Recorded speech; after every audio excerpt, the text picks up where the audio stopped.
Everyone, कैसे हैं आप सभी। होप है कि आप सभी अच्छे होंगे। लास्ट वीडियो में हमने पढ़ा था प्योर के कुछ प्रिंसिपल्स को। अगर किसी ने वो वीडियो नहीं देखी है तो आप डिस्क्रिप्शन बॉक्स में उसके लिंक पे जाके वो वीडियो देख सकते हैं। और आज हम अपना आगे से कंटिन्यू करेंगे। हमारा फर्स्ट प्रिंसिपल है principle of remuneration of person. इस प्रिंसिपल को आप देख रहे हैं, जैसा इसमें है according to this principle employee in the organisation must be paid fairly और एडिक्वेटली। ये प्रिंसिपल ये कहता है कि जो भी हमारे एम्प्लॉयज हैं ऑर्गेनाइजेशन में उन्हें हम फेयरली पे करें, मतलब उनको जो भी वो वर्क कर रहे हैं उसके अकॉर्डिंग उन्हें सैलरी प्रोवाइड करें। क्योंकि अगर हम एम्प्लॉय को सैलरी प्रोवाइड नहीं कराएंगे, अंडर पेड करेंगे, तो वो सेटिस्फाई नहीं होंगे और वो अपना मैक्सिमम नहीं दे पाएंगे। आप देख सकते हैं ये वाली line, because if employee are underpaid, अगर एम्प्लॉय अंडर पेड होंगे तो वो अपना मैक्सिमम नहीं दे पाएंगे। नॉर्मल सी बात है, आप अपने अकॉर्डिंग सोच के चलिए से। अगर आप कहीं जॉब कर रहे हैं तो अगर आप वहां पे अच्छे से वर्क करेंगे और आपको सैलरी नहीं मिलेगी तो आप क्या करेंगे, आप वो वर्क अच्छे से नहीं कर पाएंगे। अगर आपको इस वर्क का बिल्कुल मैक्सिमम नहीं मिल पा रहा है तो आप वो वर्क अच्छे से नहीं करेंगे। बट अगर आपके वर्क करने पे आपको अच्छा इंसेंटिव दे रही है कंपनी तो आप और ज्यादा मेहनत करेंगे और ज्यादा करने की कोशिश करेंगे। तो यही हमारा ये वाला प्रिंसिपल हमको समझाता है।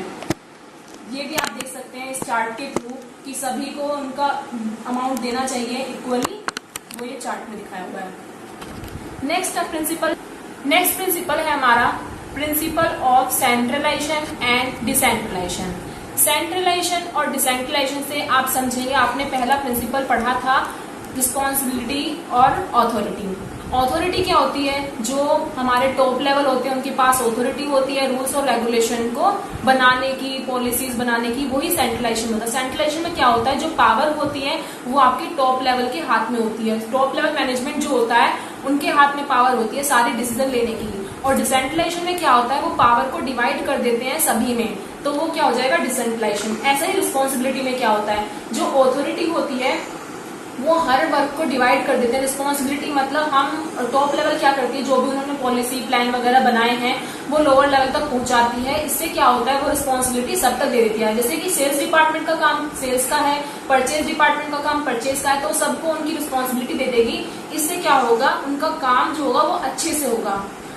आप समझ गए होंगे सेंट्रलाइजेशन और डिसेंट्रलाइजेशन का मतलब क्या है। यहाँ पे मैंने लिखा हुआ है सेंट्रलाइजेशन इक्वल टू ऑथोरिटी और power in few hands. Few hands में पावर होती है। और decentralisation means distribution of power at every level. और डिसेंट्रलाइजेशन में पावर जो होती है वो आपकी हर एक लेवल पे डिस्ट्रीब्यूट हो जाती है। सिंपल है, इसमें कुछ ज्यादा नहीं है। सिंपली आप ये सोच के चलिए, आप ऑर्गेनाइजेशन के हेड हैं, आपने क्या किया, कुछ रूल्स बनाए अपनी कंपनी के लिए। देन आपने क्या किया, वो सारे रूल्स एंड रेगुलेशन अपने लेवल हर एक लेवल पे पहुंचाए। वो क्या हुआ, आपने सबको वो ऑथोरिटी दे दी, वो रिस्पॉन्सिबिलिटी दे दी एक तरह से। अगर आपके स्कूल में आपके प्रिंसिपल कुछ डिसाइड करते हैं तो वो सारे टीचर्स को बताते हैं, और टीचर्स क्या करती हैं, वो बच्चों को बताती है। तो इसलिए वो क्या कर रहे हैं, तेरे चैन में काम कर रहे हैं और सभी को वो डिसेंट्रलाइज कर रहे हैं, सभी के पास इन्फॉर्मेशन पहुंचा रहे हैं, सभी को रिस्पॉन्सिबिलिटी दे रहे हैं अपने अपने काम की। टीचर्स का काम क्या होगा, बच्चों को पढ़ाना, और बच्चों का काम होगा उस काम को पढ़ना और समझना और अपना रिजल्ट देना।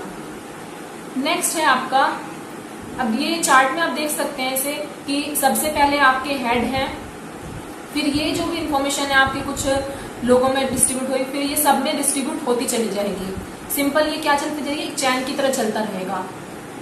नेक्स्ट प्रिंसिपल है हमारा principle of scalar chain. Scalar chain क्या होती है, स्केलर चेन से आप समझ सकते हैं, अगर आपके स्कूल लेवल को लेके चले तो आपके स्कूल लेवल में क्या होता है, सबसे पहले आपके हेड आपके स्कूल के डायरेक्टर होते हैं। डायरेक्टर से इन्फॉर्मेशन किसके पास जाती है, आपके प्रिंसिपल के पास जाती है। प्रिंसिपल से आपके जो भी एचएम मैम होती है उनके पास जाती है। देन वो टीचर्स को देती हैं और टीचर्स बच्चों को देते हैं। ऐसे ही वो तो टॉप से लोअर लेवल तक आ रही है इन्फॉर्मेशन, और लोअर लेवल से टॉप लेवल पे कैसे जाएगी, बच्चों से बच्चों से मैम के पास जाएगी, आपकी जो आपकी क्लास टीचर है। क्लास टीचर से आपकी एचएम मैम के पास जाएगी, एचएम मैम से वाइस प्रिंसिपल से प्रिंसिपल, एंड प्रिंसिपल से वो आपके डायरेक्टर तक जाएगी। तो ये एक सीक्वेंस में चैन चलती रहेगी, जो आपको मैंने यहाँ दिखाया हुआ है। ये चैन है, जैसे ई से डी के पास गई, डी से सी के पास, सी से बी के पास, एंड बी से ए के पास गई है। अगर ये इन्फॉर्मेशन, इसमें ये भी बोला है कि आपका जब ये है डी से एच के पास जाएगी तो ये एक गैंग प्लान कहलाएगा। बीच में से अगर हम स्किप कर रहे हैं तो ये हमारा क्या लाएगा, गैंगप्लैंक।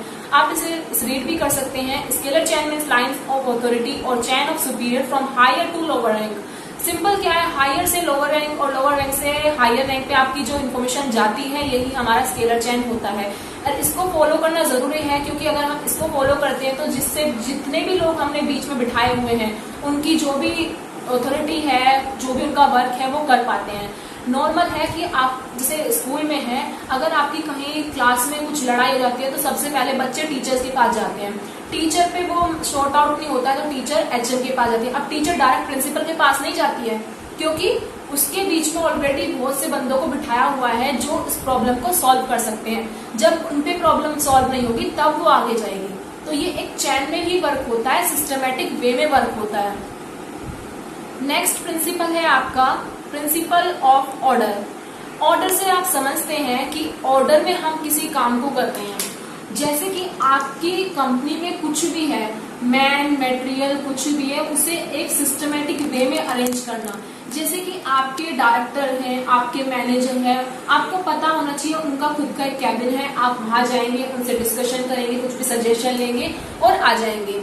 उससे क्या होगा, आप अगर आप किसी ऑर्गेनाइजेशन में वर्क कर रहे हैं तो आपको पता होना चाहिए कि आपका कौन सा मटेरियल कहाँ पर है, कौन सा रॉ मटेरियल आपका कहाँ रखा है। ये नहीं है कि आप उसको ढूंढने में पूरा दिन वेस्ट कर देंगे। अब आपने सोचा वुड कहाँ है, आपकी वुड की फैक्ट्री, अब सोचेंगे वुड कहाँ है, अब उसे ढूंढते रहेंगे? नहीं, आप ढूंढेंगे नहीं। आपको पता होगा कि आपने ये यहाँ रखा हुआ है, ये मटेरियल आपका यहाँ रखा हुआ है, क्योंकि इससे आपका टाइम बचेगा। टाइम सेव करना बहुत जरूरी है। अगर आपका टाइम वेस्ट होगा तो आप अपने गोल को बहुत लेट अचीव करेंगे। सो प्रिंसिपल ऑफ ऑर्डर को भी आप समझ गए होंगे। एक बार मैं रीड कर देती हूँ। It refer to the organisation arrangement of man and material that is a fixed place for everything and everyone in the organisation. सभी की, चाहे वो मैन हो चाहे वो मटेरियल हो, सभी की एक फिक्स प्लेस होनी चाहिए, क्योंकि एक फिक्स प्लेस होना बहुत जरूरी है। अगर वो फिक्स प्लेस पे नहीं होंगे तो आपका टाइम वेस्ट होगा। ऑब्वियसली टाइम वेस्ट ही होना है आपका, अगर आप टाइम पे वो चीज नहीं कर पाओगे, टाइम वेस्ट होगा, आपका गोल लेट अचीव होगा। जैसा कि आप यहाँ देख रहे हैं, जैसे कि आप कभी मॉल में जाते हैं तो आपको हर जगह पे आपको ऐसी जरूरत नहीं पड़ती है कि आप ढूंढते रहेंगे।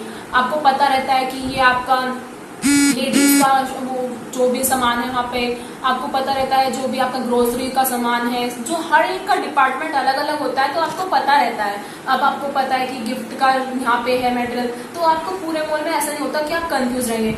जो बंदा फर्स्ट टाइम जाएगा ऑफकोर्स वो कंफ्यूज होगा, बट जो डेली जाता रहता है वो कंफ्यूज नहीं होगा। वो सीधा जिसको जो सामान लेना है वो डायरेक्ट उसी डिपार्टमेंट में जाके वो लेके आएगा, राइट।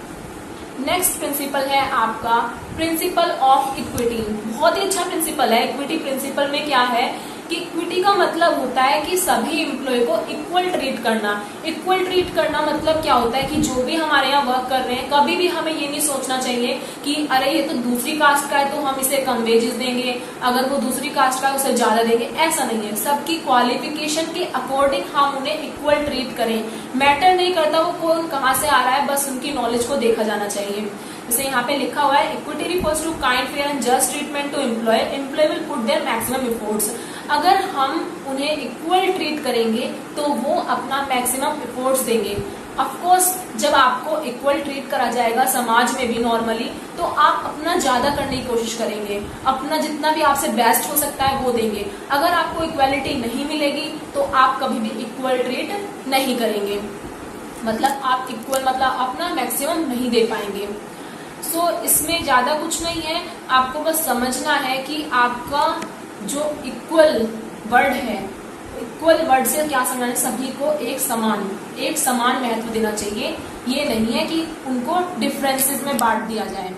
इक्वालिटी में आप ये पिक्चर देख सकते हैं कि फर्स्ट पिक्चर में आपको कहा है कि इक्वालिटी, इसमें क्या है, सबको सबसे छोटा है उससे बड़ा है उससे बड़ा है, बट यहाँ पे इक्वालिटी नहीं हो रही। जो सबसे छोटा है ये बिल्कुल भी मैच को नहीं देख पा रहा है, बट आपने इक्वालिटी में क्या किया, आगे इन सबको इक्वल कर दिया। इससे क्या हुआ, तीनों मैच को देख पाएंगे।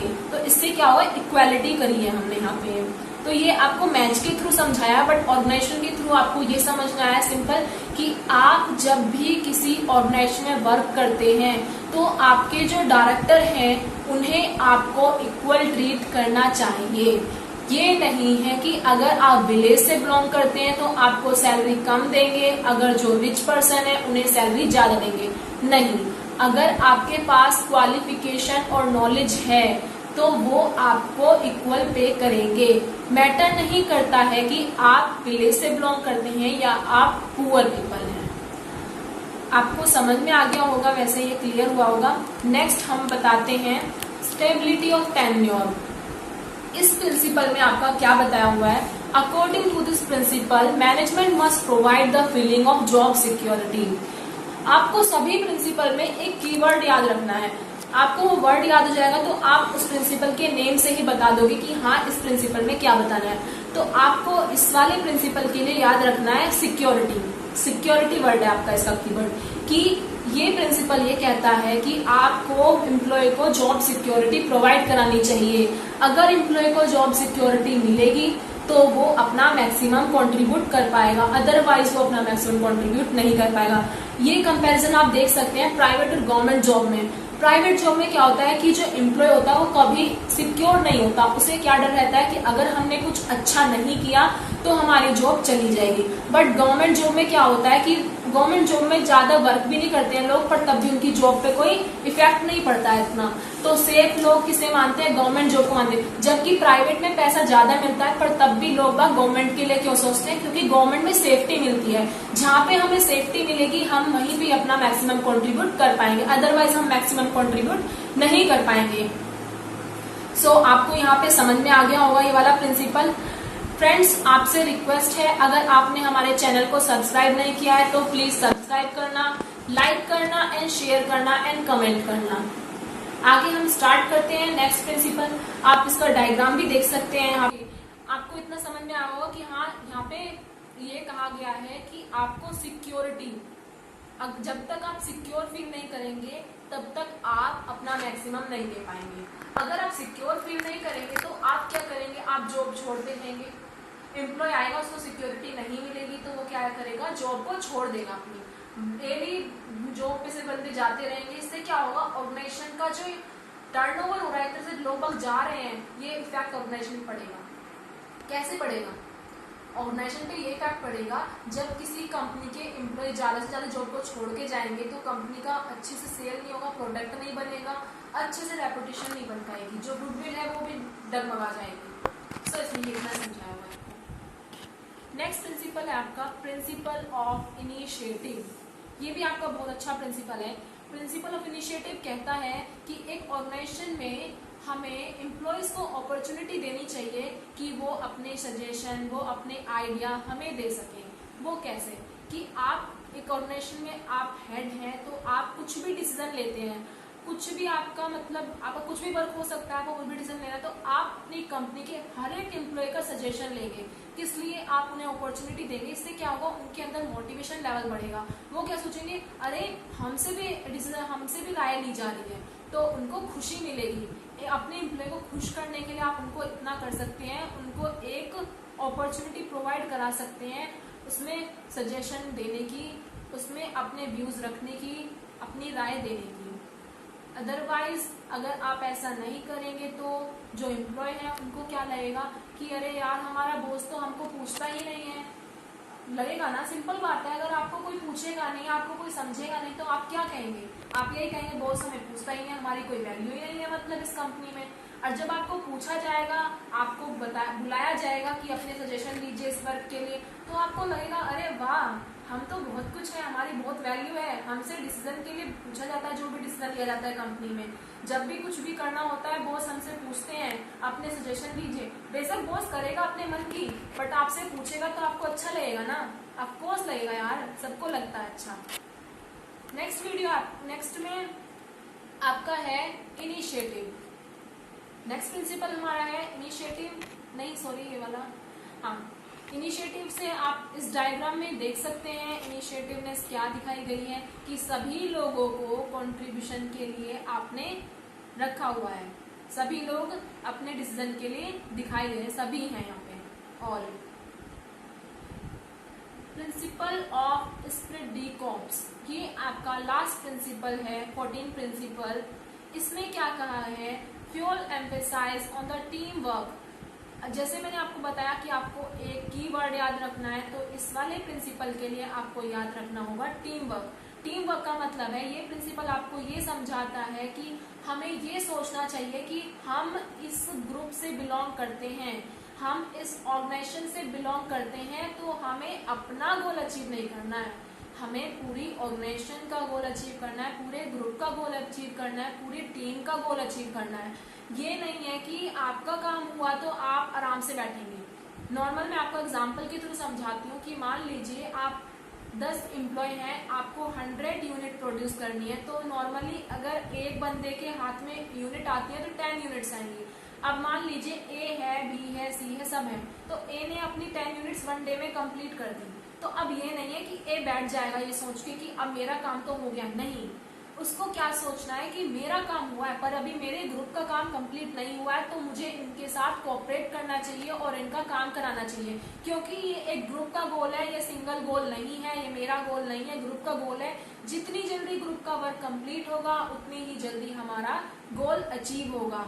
सो ये प्रिंसिपल आपको इतना ही समझाता है, तो समझ में आया होगा आपको कि इसमें क्या करना है, सिर्फ आपको अपने ग्रुप पे ध्यान देना है। मान लीजिए एग्जांपल के थ्रू अगर आपको ऑर्गेनाइजेशन करना समझ में आए, आप अपनी क्लास का ही फॉर्मेट सोचिए कि आपकी टीचर ने आपको एक प्रोजेक्ट दिया है, उसमें 5 बच्चे हैं, तो 5 बच्चों ने डिसाइड करा मेरा ये काम है, मेरा ये काम है, मेरा ये काम है, मैं ये करूंगा, ठीक है। उसमें से क्या हुआ, 2 का वर्क कंप्लीट हो गया, 2 को पता है कि हमारा कंप्लीट हो गया, हमने जो करना था, पर जो 3 बच्चे बचे हुए हैं उनसे अपना वर्क कभी नहीं हो पाया। तो वो ये नहीं है, वो 2 बच्चे क्या सोचेंगे आराम से जब तक ये करेंगे करने दो, नहीं, टीचर ने तो आपको टाइम पे मांगा है ना, टीचर ने तो कहा है मुझे 5 तारीख को चाहिए तो चाहिए, अगर नहीं मिलेगा तो देख लेना, क्लास के बाहर खड़ा कर दूंगी।